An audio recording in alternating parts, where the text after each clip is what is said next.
सर्वे भवन्तु सुखिनः।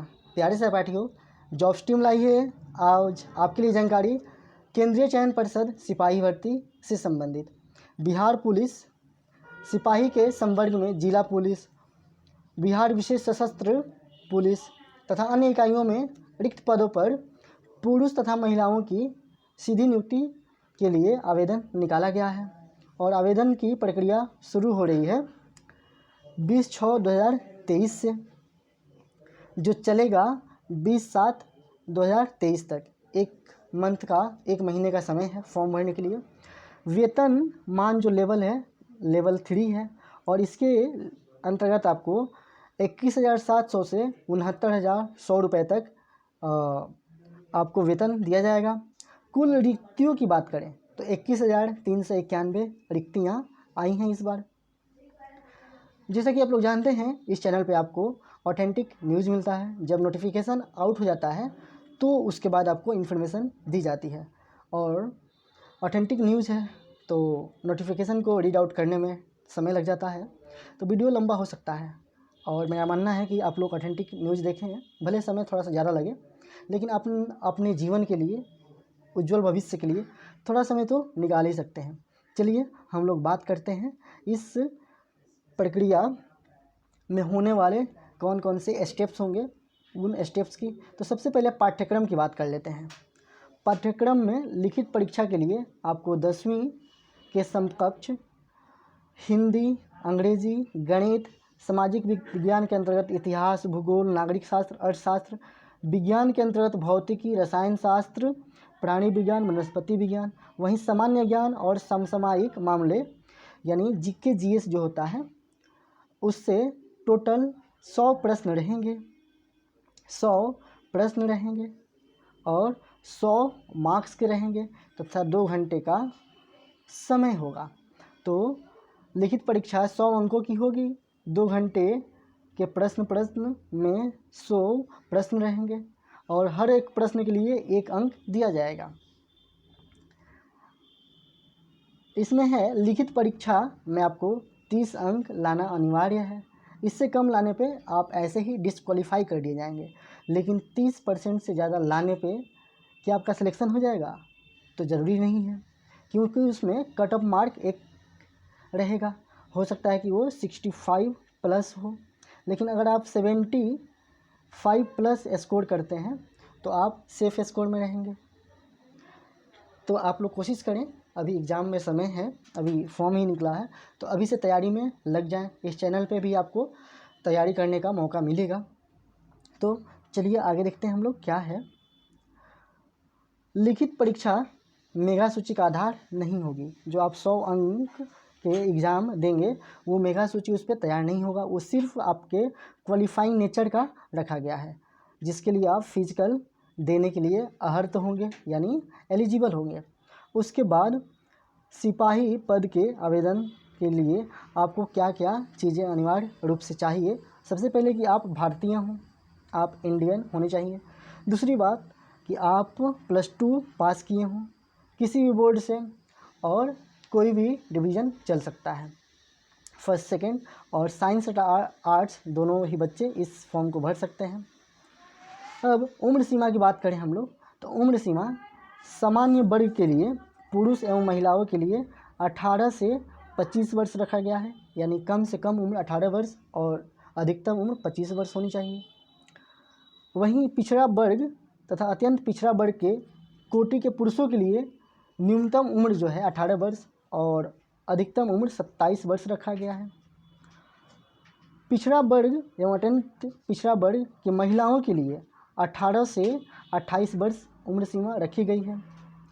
हम बात करते हैं SC ST की यानी अनुसूचित जाति जनजाति की, तो इसमें पुरुषों एवं महिलाओं के लिए 18 वर्ष न्यूनतम और अधिकतम 30 वर्ष रखा गया है।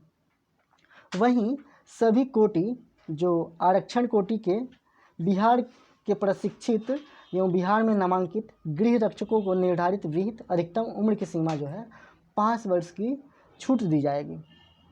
और ये जो गणना होगी आपके उम्र की, वो 10वीं के मार्कशीट में जो अंकित रहेगा डेट ऑफ बर्थ, उसी से आपको यहाँ पे कैलकुलेशन किया जाएगा। अब अभ्यर्थियों की शारीरिक मापदंड के लिए उसमें ऊंचाई, सीना तथा वजन के लिए कोई भी एक्स्ट्रा अंक नहीं दिया जाएगा। यानी जैसे यहाँ पे 165 सेंटीमीटर न्यूनतम ऊंचाई है, आप 170 सेंटीमीटर के हैं तो आपको एक्स्ट्रा अंक नहीं मिलेगा। लेकिन अगर 5 मिनट में 1.5 किलोमीटर दौड़ना है, 1.5 किलोमीटर, तो अगर आप 4 मीटर में दौड़ते हैं तो आपको एक्स्ट्रा अंक मिलेगा। एक्स्ट्रा कहने का अर्थ ये है। तो चलिए देखते हैं इन बातों को। ऊंचाई के लिए जो जनरल कैटेगरी है उसके लिए 165 सेंटीमीटर होना चाहिए पुरुषों के लिए। वहीं अत्यंत पिछड़ा वर्ग पुरुष के लिए 160 सेंटीमीटर, SC ST पुरुष के लिए 160 सेंटीमीटर और सभी वर्ग की महिलाओं के लिए 155 सेंटीमीटर की ऊंचाई न्यूनतम रखी गई है। सीना की बात करें तो अनारक्षित जो हैं सामान्य वाले, उनके लिए बिना फुलाए हुए पुरुषों के लिए 81 सेंटीमीटर और सीना फुला करके 86 सेंटीमीटर होना चाहिए। अत्यंत पिछड़ा वर्ग पुरुषों के लिए 81 सेंटीमीटर और 86 सेंटीमीटर। वहीं SC ST की बात करें, अनुसूचित जाति जनजाति की, तो बिना फुलाए 79 और फुला करके 84 सेंटीमीटर होना चाहिए। फुलाने के बाद सीना की जो माप होगी उसमें कम से कम 5 सेंटीमीटर का अंतर होना चाहिए। जैसे अगर आपके यहाँ 70 आता है तो अगला 75, यहाँ 80 आता है तो फुला करके आपका 90 होना चाहिए। ये कहने का अर्थ है। अब यहाँ लिखा है महिला अभ्यर्थी के लिए सीना की कोई माप नहीं होगी। वजन सभी वर्गों की महिलाओं के लिए न्यूनतम 48 kg होना अनिवार्य है। और वहीं किन्नर, कोथी, हिजड़ा और ट्रांसजेंडर या थर्ड जेंडर की बात करें तो उनके शारीरिक मापदंड तथा शारीरिक दक्षता परीक्षा का मापदंड महिला अभ्यर्थियों के समान ही होंगे। इसके बाद है प्रथम चरण में आपकी लिखित प्रक्रिया होगी, जिसको हम लोग बोलते हैं प्री। तो ये आपको एग्ज़ाम देना पड़ेगा और इसमें 10वीं के समकक्ष एग्ज़ाम होंगे। 100 अंक के एग्ज़ाम होंगे, 100 प्रश्न रहेंगे, 2 घंटे का एग्ज़ाम होगा। उसके लिए आपको OMR शीट मिलेगा और उसमें आपको गोल गोल आंसर करना होता है। ऐसे लिखित प्रक्रिया में 100 में 30 अंक से कम लाने वाले बच्चे असफल होंगे। तथा मेधा सूची कैसे डिसाइड होगा, तो मेधा सूची के लिए जिसमें एक्स्ट्रा अंक मिलने वाला है उन बातों पे हम लोग बात करते हैं। इसमें शारीरिक दक्षता में परीक्षा में सबसे पहले है दौड़ के लिए आपको 50 अंक मिलने वाले हैं। अगर आप 5 मिनट से कम में 1.6 किलोमीटर दूरी तय करते हैं, अगर 6 मिनट में करते हैं तो आपको कितना मिलेगा, अगर उससे कम में करते हैं तो कितना, अगर 5 मिनट से कम में करते हैं तो आपको 50 अंक मिलेंगे। 5 से 5 मिनट 20 सेकेंड तक में करते हैं तो 40 अंक मिलेंगे। 5 मिनट से 5 सेकेंड से 5 मिनट से 40 सेकेंड तक करते हैं तो 30 अंक। अगर वहीं 5 मिनट 40 सेकेंड से 6 मिनट तक में पूरी करते हैं तो आपको सिर्फ 20 अंक मिलेंगे। तो यहाँ पे आप अपने आप को बूस्ट कर सकते हैं। आपको मेगा सूची में आना है तो कोशिश कीजिए कि आपका दौड़ 5 मिनट से कम में कंप्लीट होना चाहिए, जिससे आपको पूरे के पूरे 50 अंक यहाँ से मिल जाए। इसके बाद यहाँ पे 6 मिनट से अधिक समय लेने वाले पुरुष अभ्यर्थियों को असफल घोषित किया जाएगा। तो किसी भी हाल में आपको 6 मिनट से ज़्यादा समय नहीं लेना है। वहीं महिलाओं के लिए बात करें तो 5 मिनट में 1 किलोमीटर दूरी तय करनी है। अगर 5 मिनट से कम में दूरी तय करती हैं तो कितना टाइम स्लॉट है वो 4 मिनट से कम समय में तय करती हैं तो 50 अंक। 4 मिनट से 4 मिनट 20 सेकेंड में तय करती हैं तो 40 अंक। वहीं 4 मिनट 20 सेकेंड से 4 मिनट 40 सेकेंड में करती हैं तो 30 अंक। और वहीं 4 मिनट 40 सेकेंड से 5 मिनट तक में करती हैं तो 20 अंक, मात्र 20 अंक।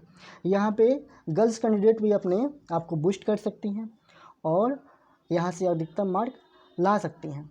वहीं 5 मिनट से ज़्यादा समय लेने पे महिला अभ्यर्थी को भी अघोषित असफल घोषित कर दिया जाएगा। गोला फेंक में भी एक्स्ट्रा अंक मिलता है, तो यहाँ भी आप अपने मार्क्स को बढ़ा सकते हैं। जैसे पुरुष, सभी कैटेगरी के पुरुष वर्ग के लिए 16 पाउंड का गोला 16 फीट फेंकना है, न्यूनतम 16 फीट फेंकना है। अगर 16 से 17 फीट तक फेंकते हैं तो 9 अंक, 17 फीट से 18 फीट तक 13 अंक, 18 फीट से 19 फीट तक 17 अंक, 19 फीट से 20 फीट तक 21 अंक, और 20 फीट से ज़्यादा फेंकते हैं तो 25 अंक। बहुत अच्छा रहेगा अगर आप 25 अंक लाते हैं गोला फेंक में, तो आपको मेगा सूची में इससे फ़ायदा होगा। और वहीं 16 फीट से कम फेंकने पे आप असफल घोषित कर दिए जाएंगे। सभी वर्ग की महिलाओं के लिए जो है 12 पाउंड का गोला रहेगा, जिसको 12 फीट फेंकना होगा। 12 फीट से 13 फीट तक में 9 अंक, 13 फीट से 14 फीट तक में 13 अंक, 14 फीट से 15 फीट तक में 17 अंक, 15 फीट से 16 फीट 21 अंक, और 16 फीट से ज़्यादा फेंकती हैं महिलाएं तो 25 अंक उनको मिलेगा। और वहीं 12 फीट से कम फेंकने पर महिलाओं को असफल घोषित किया जाएगा। ऊंची कूद और लंबी कूद में भी एक्स्ट्रा अंक मिलता है। क्या प्रावधान है तो देख लेते हैं हम लोग। ऊंची कूद यानी हाई जंप में 25 अंक निर्धारित किए गए हैं। सभी कोटि के पुरुष वर्ग के लिए न्यूनतम ऊंचाई कितनी रखी गई है? 4 फीट। अगर 4 फीट कूदते हैं तो 13 अंक, 4 फीट 4 इंच कूदते हैं तो 17 अंक, 4 फीट 8 इंच कूदते हैं तो 21 अंक, और 5 फीट अगर कूदते हैं तो 25 अंक मिलेगा आपको। वहीं 4 फीट से कम कूदने पर आपको असफल घोषित किया जाएगा। सभी वर्ग की महिलाओं के लिए न्यूनतम 3 फीट रखा गया है। 3 फीट के लिए 13 अंक, 3 फीट 4 इंच के लिए 17 अंक, 3 फीट 8 इंच के लिए 21 अंक, और 4 फीट के लिए 25 अंक मिलेगा। और 3 फीट से कम कूदने पर महिला अभ्यर्थियों को असफल घोषित कर दिया जाएगा। अब देखते हैं हम लोग मेगा सूची जब तैयार होगा तो इन सब में जिन बच्चों को सबसे ज़्यादा नंबर मिला होगा वही बच्चे फिजिकल के लिए फिजिकल क्वालिफाई करने के बाद मेगा सूची में शामिल हो सकते हैं। यहाँ कुल पोस्ट जो है उसको देखते हैं हम लोग 21,391 है। तो उसमें से सामान्य वर्ग के लिए 8,556 पोस्ट है। आर्थिक रूप से कमज़ोर बच्चे यानी जो ओबीसी के बच्चे हैं उनके लिए 2,140 पोस्ट है। अनुसूचित जाति के लिए एससी के लिए 3400 पोस्ट, और अनुसूचित जनजाति के लिए 228 पोस्ट। अत्यंत पिछड़ा वर्ग के लिए 3,842 पोस्ट निकाला गया है। वहीं पिछड़ा वर्ग में ट्रांसजेंडर अगर आते हैं तो 56 ट्रांसजेंडर सहित जो है 2570 पोस्ट है। पिछड़े वर्ग की महिलाओं के लिए 655, और इस तरह से टोटल पोस्ट होते हैं 21,391 पोस्ट। अब क्या बातें जो इम्पोर्टेंट है हम लोग के लिए उसको एक स्क्रॉल करके देख लेंगे। यहाँ पे इधर कोई काम की बातें नहीं है हम लोगों के लिए। आप लोग यहाँ से स्क्रॉल मैं कर देता हूँ, आप लोग देख सकते हैं। यहाँ पे दिया है कट ऑफ तिथि दिया है। तो कट ऑफ तिथि क्या है कि 1/8/2022 तक निर्धारित की गई है। यानी इसके पहले आपकी जो है जो भी सर्टिफिकेट हैं पहले से कंप्लीट होना चाहिए। इसके पहले जैसे कि आप 12वीं पास किए हैं तो उसका सर्टिफिकेट भी कंप्लीट होना चाहिए। इसके बाद आपको अभ्यर्थी का चरित्र सत्यापन एवं पहचान के लिए जो वहाँ के लोकल पुलिस होती है वहाँ पे वेरिफिकेशन कराया जाता है। और फॉर्म के बारे में तो आप देख ही चुके हैं क्या क्या लग रहा है। अगर पैसे की बात कर लें कितना पैसा लग रहा है फॉर्म में, तो वो पैसा है कितना 675 रुपया है सामान्य वर्ग के लिए। वहीं जो कैटेगरी में आते हैं उनके लिए 180 रुपये देने होंगे फॉर्म को भरने के लिए। तो बहुत ज़्यादा पैसा नहीं रखा गया है, अच्छी बात है। अब देख लेते हैं हम लोग कुछ और इम्पोर्टेंट बातें होगी तो उसको देख लेते हैं। यहाँ पे कुछ नहीं है हम लोगों के लिए, सिर्फ आप लोग तैयारी में लग जाइए एग्ज़ाम के लिए। बहुत अच्छा अपॉर्चुनिटी है कि इतना सारा पोस्ट आया है एक बार ही। तो आप सबको ऑल द बेस्ट, तैयारी करते रहिए और इस चैनल पे आप लोग जुड़े रहिए जिससे आपको सारा अपडेट मिलता रहे। और यहाँ से आप लोग तैयारी भी कर सकते हैं।